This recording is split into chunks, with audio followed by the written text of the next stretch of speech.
was I picked up by an angel. And surely what he spoke was so inspired by God, who knew my heart, who knew my searching, and spoke that one thing calculated to pierce me through and open me to a message that I would have otherwise spurned. And in that condition, I went on in that journey. And day by day, virtually, God was impacting me with yet another life, picking me up, another life sharing with me, another life of these strange Gentiles that I could not dismiss as Gentiles. They were like another species, another humanity. They were not Jews, but nor could I say Gentiles. There was a quality in them that I could not define, but it affected me. There was a calm, a peace, and the words that issued from them were so penetrating.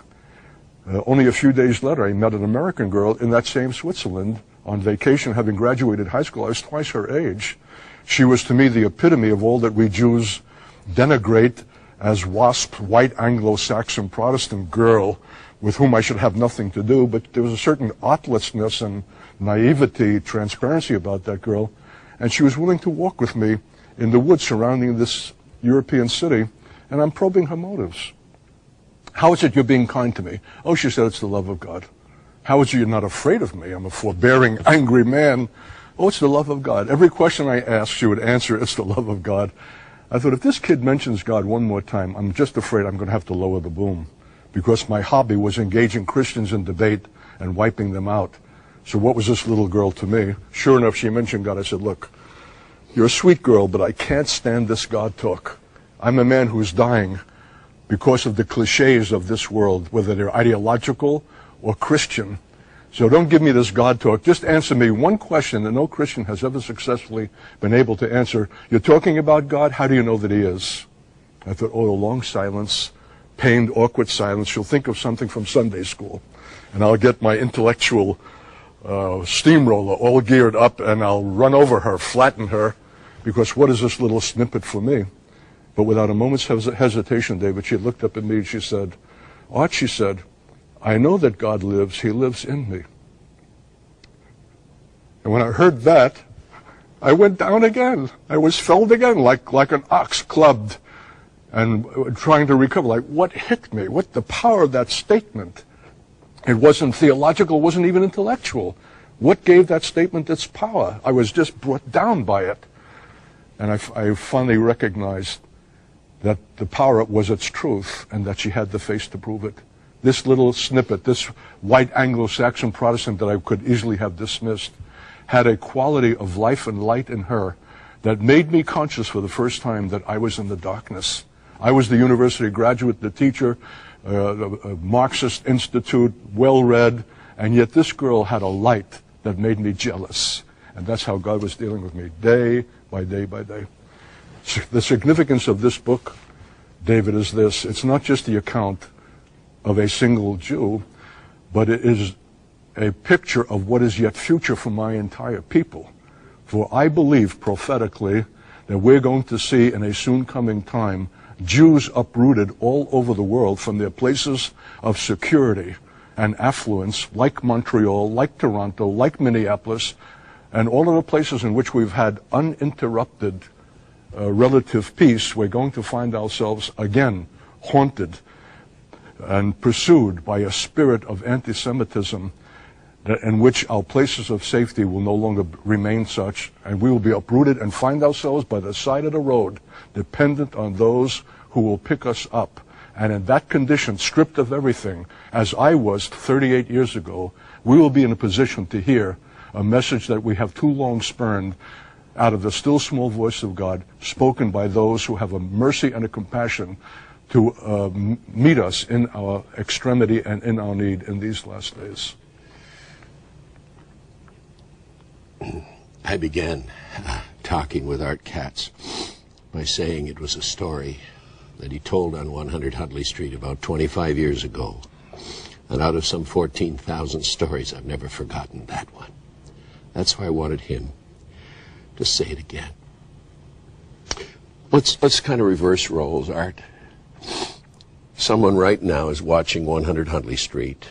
They're the guy on the side of the road. You're the guy that's in the car or the truck, you know, and we're stopping right now. What do you got to say to that person? Talk right to them. Well, I would have to say what the Spirit of God would put in my mouth to say, which may not be conventional.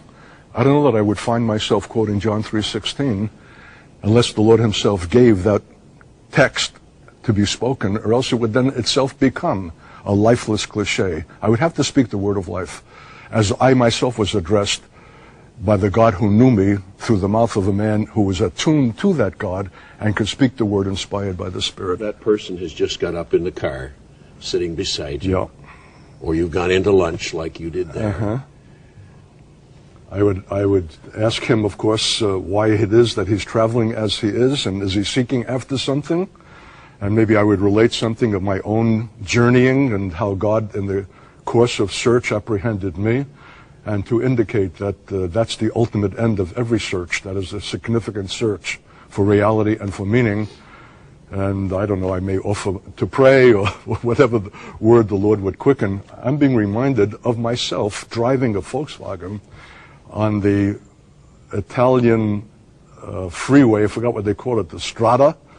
And I was just humming along, and there were hitchhikers along the road waiting to be picked up, and I was just riding by, and I caught a blur of a blonde head, and I found my foot on my brake, and the car coming to a convulsive stop, thinking to myself, you could have picked up hitchhikers anywhere along the way. Why are you arresting your motion for this blonde head?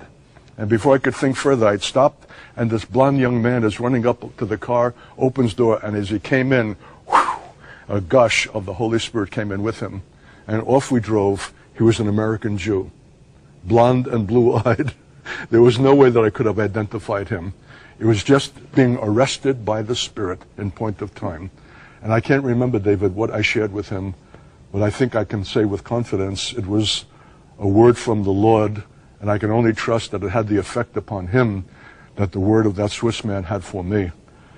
And so everything is so dependent upon what the Spirit inspires in the moment, who's able to arrest us and to put his word in our mouths if we are in that quality of relationship with him, which is why I say that the issue of the Jew is really, in the last analysis, the issue of the church, because we Jews will be so broken, so dispirited, so emptied of any content and any ability in ourselves to save ourselves out of the last day's extremity that will come, that we will be totally dependent on what comes to us from outside ourselves. Can we learn from the past? Can we find the God who holds the future in his hands? Yes, we can. You can go to our website, crossroads.ca, and that will link you to Arthur Katz. And you can find out, you can get his books, The Holocaust, Where Was God? Ben Israel, Odyssey of a Modern Jew, and other books that he has, Apostolic Foundations, The Spirit of Prophecy, an examination of the prophetic call, crossroads.ca, and check up, link over to Arthur Katz's site. Thank you, Art. Please come again. Don't wait another 25 years. Okay, God bless. Bless you.